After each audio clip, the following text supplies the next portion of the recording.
This next technique is called meditation on the light, and as the name suggests, it's more of a meditative process rather than a breathing or a guided visualization process.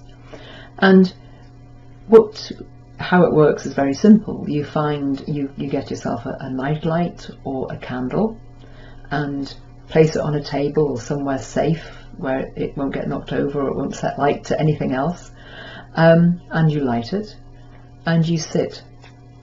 You might need to turn the lights down a bit perhaps, if that's helpful, and you sit and place your attention on the light.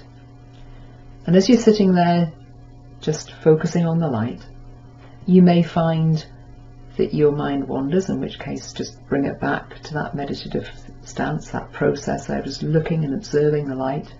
Notice the flame. Is it moving? Is it still? What's the colour of the flame nearest the wick? What's the colour of the flame around the outside? What's the shape of the flame? Because that can change. Observing everything about the light and just paying attention to it.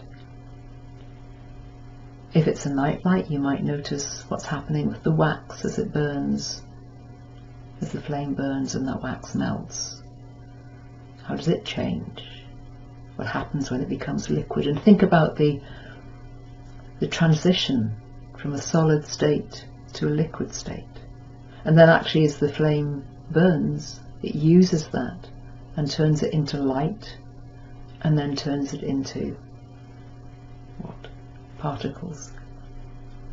And then they float away. If you're using a candle, you can observe the flame in the same way, and you can also notice the wax as it's melting again. But you might find this time that as the wax melts, it flows down the edge of the candle. And does it flow in little drops or in one steady stream until it sets? What's the shape of those rivulets of wax that are flowing off the candle? And just observing it, just sitting quietly. Your breath will naturally slow. And if there's people around and about, just allow them to be there and place your attention on the candle. And in fact, you can tie this meditation on the candle, on the light, with the soft focus that we did earlier in a previous recording, in that you can allow your awareness to spread into the room whilst you're placing your attention on that light. And as you're doing that, it's helping you in many ways. Not only are you allowing your mind to rest, because you're allowing just thoughts to flow through your mind if they're there, and you're bringing them back to the light, it's also helping you to be better able to manage your attention so that you're able to concentrate and focus. And particularly at times like the moment where we've got change going on with the lockdown and everything that's been happening, you may be homeschooling, you might be on your own, various different things happening, or maybe you're having to go to work and face dealing with patients or with shoppers and things, and doing other jobs around and about which are vital to keep the society moving and going. But this will help you to relax and also enable your attention to be focused, because when we're in a state of pressure or anxiety or stress and our fight and flight response is triggered, as I said previously, in those moments we're looking to run away or fight or faint or freeze, and our attention is out there because we're looking for the danger, or we're looking for the threat, we're looking for the escape route.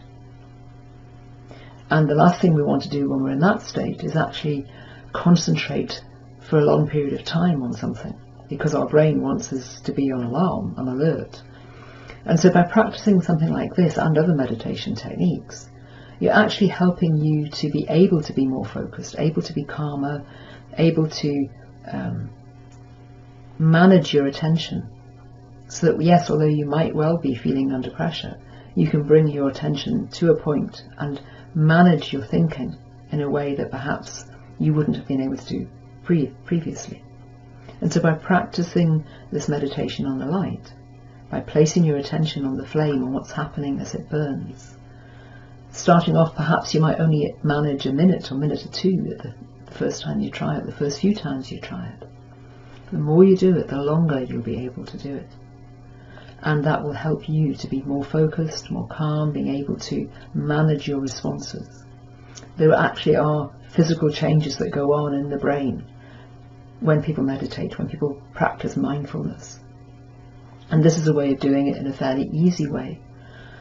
You know, you're focusing on something, you're focusing on that meditation, on that spot, on that light, observing it without judgment, with, you know, no thoughts of whether it's a right type of flame or a wrong type of flame, just as a flame. And just letting other thoughts just wander, flow through your brain, flow through your mind, and bringing your attention back to that flame. So gradually, if you can practice this, you're perhaps building up to being able to do it for maybe 20 minutes, half an hour. But even just 5 minutes a day, even if you do that 2-3 times a day, would be helpful. When you've finished your meditation, some people like to leave the flame burning, the candle burning, or the light burning. And that's okay to do that, so long as it's safe and it's not going to get knocked over, or it's not going to burn anything as it burns down, and children aren't going to be nearby. You can do that safely. If not, just extinguish it gently and carefully, and then you can reuse it next time. So that's meditation on the light, and I hope you enjoy that too.